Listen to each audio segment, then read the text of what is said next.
Kia ora. I thought I would make a video with a few little updates on some of the cases that we've talked about here. This might not be new information to you if you've been following these cases independently of a lot of YouTube channels, and the snippets that I'm adding in, these are things that I haven't talked about on this channel. So I thought I would do that. And starting with William Tyrrell, the little boy missing from Kendal, Australia in September 2014. I'm not going to give a big recap. I've got playlists. So we know the foster mother and foster father were charged with assault, and this is something that was against William Tyrrell's sister, who was still being fostered by these people for a number of years after his disappearance, and she must have lived in a living hell, right? So they got charged. The mother got charged with, the foster mother, 2 charges, common assault and 2 counts of intimidation. We learned that she was under Section 14 of the Mental Health Act, trying to just have the charges dismissed because of her mental health. She was citing, her difficult relationship with her mother, who had subsequently died, and died during a time, I think, of, obviously of great stress. And she does have diagnosis of major depressive disorder and PTSD, probably not surprising, right? But the assault, it was physically kicking. She says that she was trying to kick the girl before she kicked someone else. The girl denies she was going to kick someone. So it's caused her pain, discomfort, and bruising. She's also struck her with a wooden spoon. I'm laughing at that, mocking, really. Yeah, wooden spoons are common, but this is something different again. She really has attacked this child, and then thereafter they are now charged, the foster father and the foster mother are now charged with stalking of this child, to intimidate and, intending to cause fear and mental harm. Anywho, right, so sorry, I've just got hair sticking into my mouth. So we know this, right? And they've held a fire sale. They've been selling up everything from children's bicycles. So some of these would have been William's possessions, car seats, prams, but they've also sold larger ticket items like furniture and industrial equipment. And we know that the investigation into William's disappearance it's ongoing. It's constant and it's ongoing. It's active. But the new thing is that I've learned, so what I think is happening is that Operation Roseanne is going over their lives with a fine-tooth comb to put as much pressure on them as possible. And these foster parents are now charged with fraud. So dishonesty, obtaining financial advantage by deception. What they did was in December 2020, because we all knew that maybe the foster father was into property, was a real estate, some sort of mogul or just person. Well, they have asked a third party, or hired a third party, to bid in an auction just to to raise the price so that the final sale price was more, right? So this is fraud. So they'll be appearing in the Hornsby court. This is a shire north of Sydney. They'll be appearing in the Hornsby court in the 20th of this month. So I thought that was really interesting. This case has been fraught with all sorts of legal wranglings, and not all of them righteous. I think whatever pressure can be applied to the foster parents, the better. you know, to do with these assault allegations against the mother, at least. I mean, the father's got 1 count and of intimidation, but the foster mother, in a phone call, it's alleged in a phone call to a friend, she said, I just need to break her, talking about the daughter. And, you know, I think they've always needed control over this poor girl. She's lived a terrible, probably very stressful life in the years since William went missing, and finally she's now out of their clutches. And then even then, it takes an assault to do it, and thereafter she's stalked and intimidated by these people. So they've just lost their minds. Bill Spedding is suing the state of New South Wales for probably millions of dollars. He is suffering great depression. He was hunted by the hard Jube, Gary Jubelin, who at one point was heading up Operation Strike Force Roseanne, and he wanted to bring charges, which are now he's charged with malicious prosecution. He wanted to bring these old charges up against Bill Spedding. So something from 1987, which he has been, released from or acquitted from. But in 2015, the hard Jube said to him, Mr. Nice Washing Machine Man, I'm going to ruin you. Bill Spedding was the chap that lived across the street. And yeah, he might not have a perfect record, but at the end of the day, I think it was proven to a reasonable level that he was elsewhere. He was at a grandson's school at the time. So the other one, next one, Melissa Caddick's case. So this is the woman who committed a really massive financial fraud here in New South Wales. She lived in Sydney. It's projected of an amount, so I'm not speaking very clearly, but I don't want to re-record any of this. 20 to 30 million was embezzled, basically, defrauded in kind of this Ponzi scheme by Melissa Caddick. And on 11th of November, that's our Remembrance Day, 11th of November 2020, the Australian Securities and Investments Commission raided her home in Dover Heights. They were there for 12 hours and they left, and they took the security camera on the house with them. Yeah, and they didn't leave anyone watching her. And this is in conjunction, with the Australian Federal Police. So they've got this high-risk person here, high risk of flight or self-harm. And what do? They just apply this enormous amount of pressure for 12 hours in a raid. She has a court hearing on the 13th of November, 2 days later, but they don't watch her in the meantime.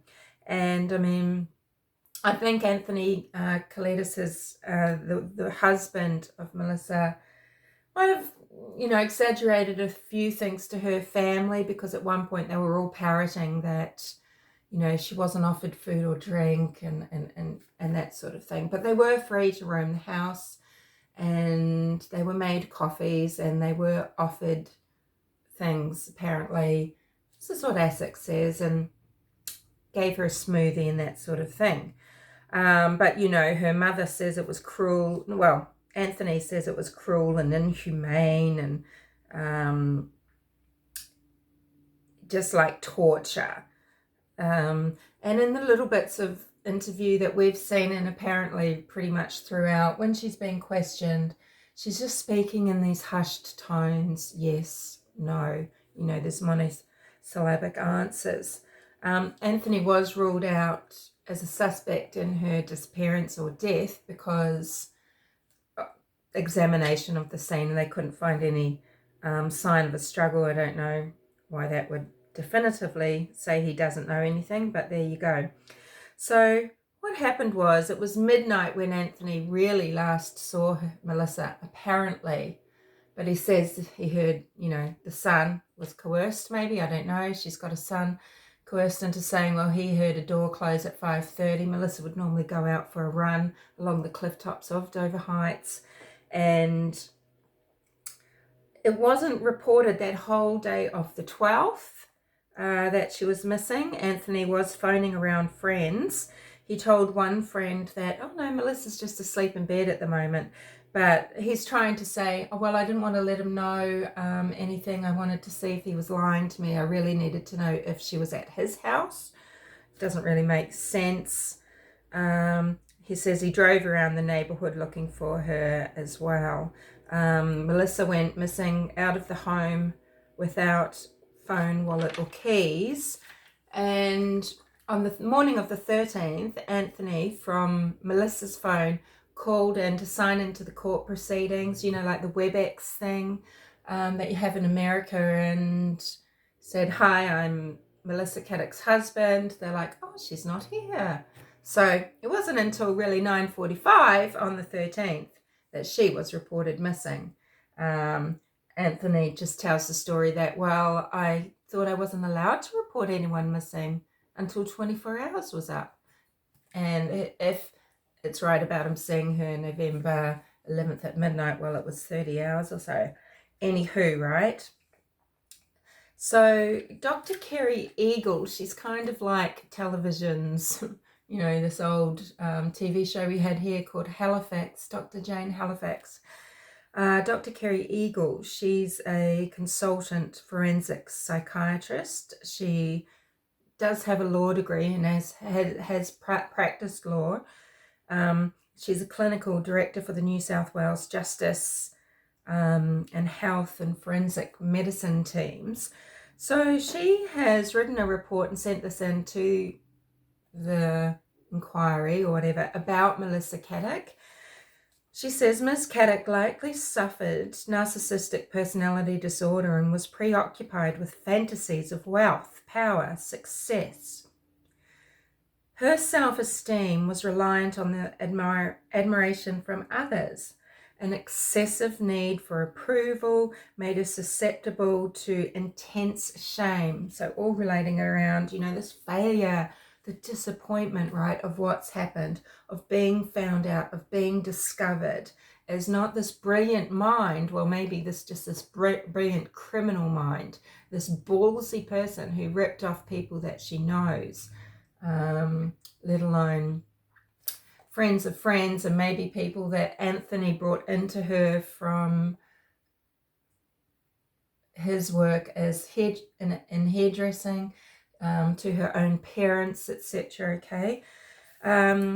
Dr. Kerry Eagle continued, the ASIC investigation would have ultimately been a public and personal humiliation, costing her friendships, damaging family relationships, and destroying her existing lifestyle.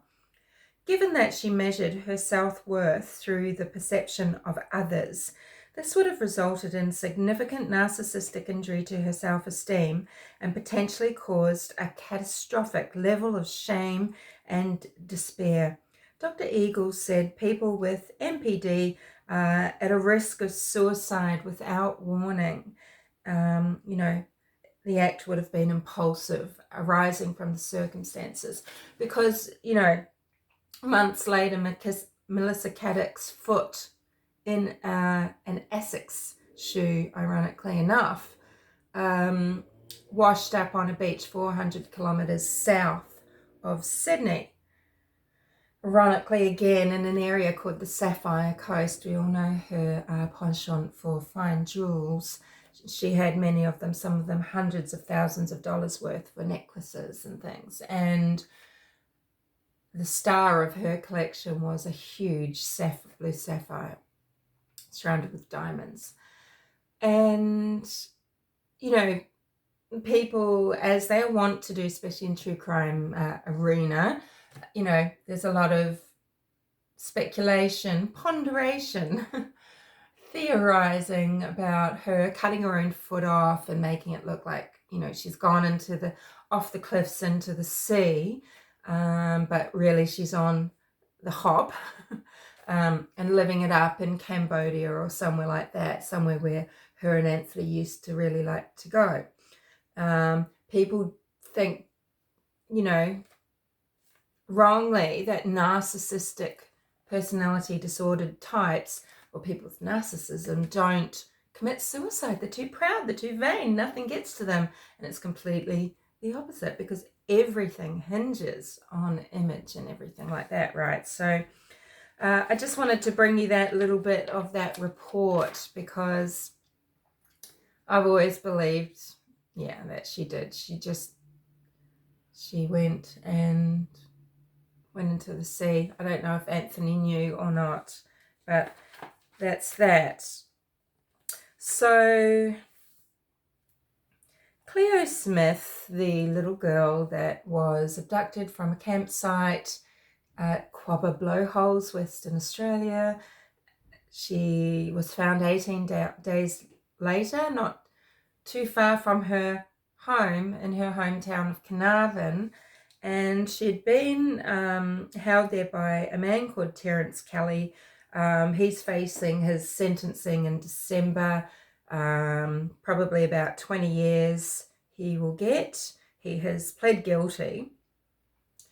So Cleo Smith, yes, she's this very delicate, beautiful child, and Terrence Kelly had an obsession with dolls, with Bratz dolls. So I guess he was getting his own, I've written this in the wrong, oh yeah, sorry.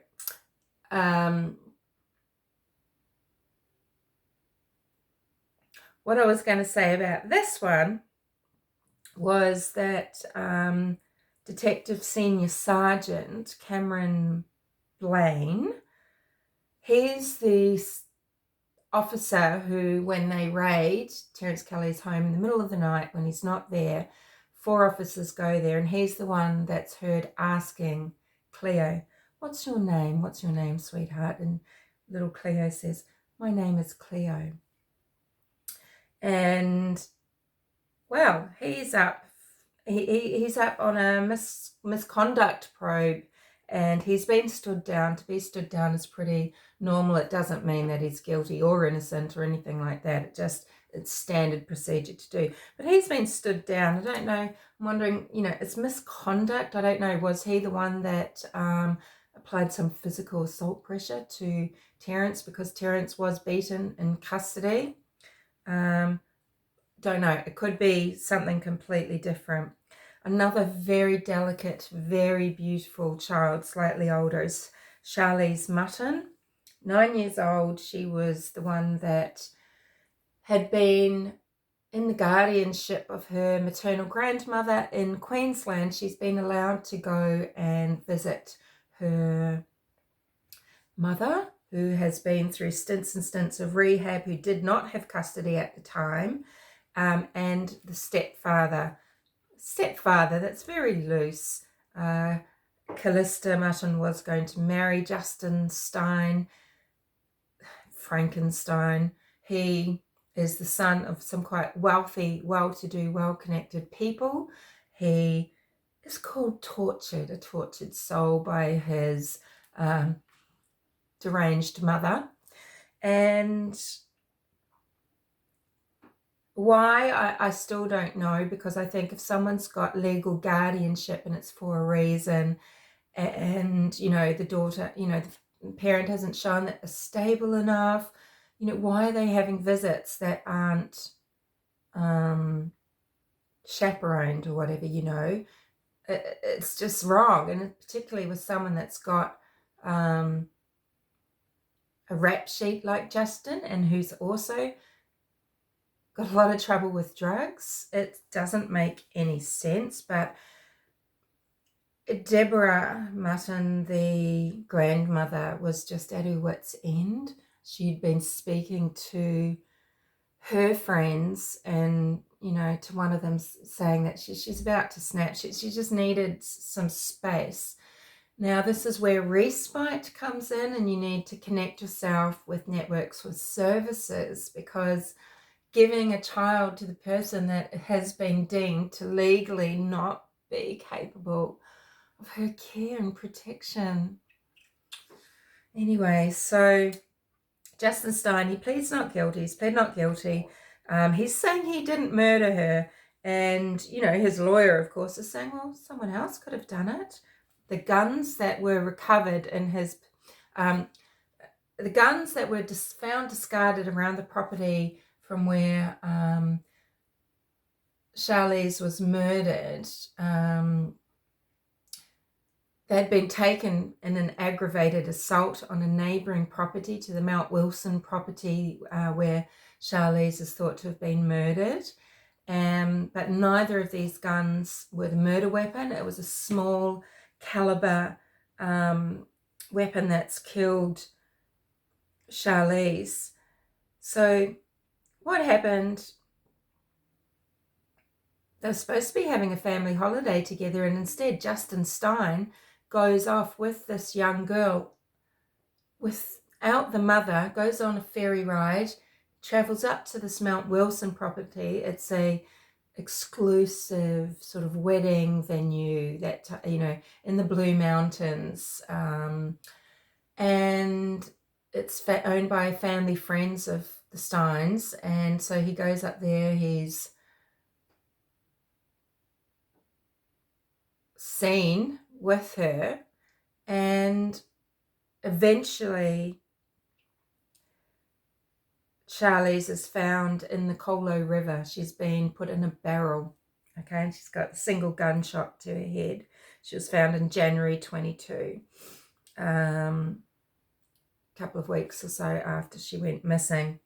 There's footage of Justin, you know, driving all through Sydney. He's going to a couple of places trying to work out where he's going to dump this little girl. And guess what? Okay, so not only does the solicitor say, yeah, it could have been anyone else, he says, well, there was no motive. Really? No motive? So he's kind of abducted this little girl. He's in the presence of a little girl who's nothing to do with him. No blood relative, nothing. She barely knows him. He hadn't been together with Mother Callista for very long. I think they had met in rehab or something like that. And then when she was in rehab throughout November, he was sneaking in and out. He's a bad influence on someone who's already clearly vulnerable and damaged. And here's what I wanted to tell you. Well, surprise, surprise. What else is he charged with? Yeah, what else is he charged with? Possession of child abuse material. Justin Stein is charged with this, okay? So 2 counts. It's not Charlize or Charlize. So, I mean, this guy clearly had intention, in my opinion, clearly had an intention to take Charlize away, abuse her, and probably kill her. But, you know, what a shock. What a shock that this, you know, this CSAM turns up. And there you go. There's a little update on these things. I just thought I'd add in these snippets. I mean, just adds layer and layer and layer, doesn't it, you know? I mean, is this the way the foster parents of William Tyrrell have always operated? Increasing their advantage by deception. Have they done this often, or were they just getting desperate because, you know, they're needing more and more money for all the court cases and for all the trials and pressure that they're suffering and under because William went missing when in their care, and because they've just been very strange people. I mean, the investigation was shoddy at the start. Yeah. Then Melissa Caddick, I'm not surprised to hear someone esteemed their opinion that she probably lived or suffered with narcissistic personality disorder. You know, this isn't just some of the traits, right? This is the personality disorder. It's very severe. It's intense, and, you know, for anybody who has studied as a layperson, or, you know, for reasons of qualifications and profession, psychology, the human condition, you know that suicide was probably going to be her only way out. And, you know, I mean, she could have gone to just see it through, face the music, and had 2 or 3 shit years of working through all the legal whatever, and gone on and lived her life. But of course that wasn't on the cards for Melissa. Yeah, so Superintendent Senior Sergeant, what is he? Detective Senior Sergeant Cameron Blaine up on misconduct charges. You know, this is an esteemed officer that's been part of a very successful operation involving lots of different authorities, including technology from America, but, you know, essentially this operation that got a little girl back. I mean, the amazing thing is that, you know, she was alive. What's thought to have happened is Terence Kelly was dressing up in maybe his grandmother's clothing. His grandmother, who raised him from when he was quite a young boy, always called him a little doll. And, you know, went in and cared for her, brushed her hair, washed her hair, put hair dye in her hair, maybe a bit of pink or something. So she, you know, but she was alone a lot and locked in the room with the dolls. But, you know, the mental damage would be immense. Her parents are traveling around Australia, you know, nomading it, and just being out of the public eye from what I can understand. And yeah, I just thought, well, that's interesting, you know. Is it to do, what is he involved with? Is it something to do with the case? Is it to do with the assault that happened to Mr. Kelly?